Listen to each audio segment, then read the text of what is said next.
பரிசேயர் இயேசுவை அவருடைய பேச்சில் சிக்க வைக்க ஏரோதியர் சிலரை அவரிடம் அனுப்பி வைத்தனர்.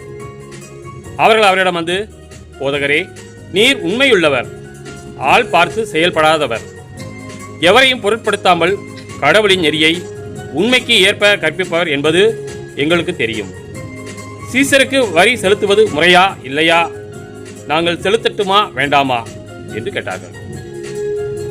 அவர்களுடைய வெளி வேடத்தை புரிந்து கொண்டு, ஏன் என்னை சோதிக்கிறீர்கள்? என்னிடம் ஒரு தெனாரியம் கொண்டு வாருங்கள், நான் பார்க்க வேண்டும் என்றார். அவர்கள் அதை கொண்டு வந்தார்கள்.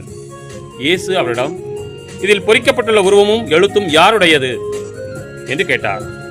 அவர்கள் அவரிடம், சீசருடையவை என்றார்கள். அதற்கு இயேசு அவர்களை நோக்கி, சீசருக்கு உரியவற்றை சீசருக்கும், கடவுளுக்கு உரியவற்றை கடவுளுக்கும் கொடுங்கள் என்றார். அவர்கள் அவரை குறித்து வியப்படைந்தார்கள்.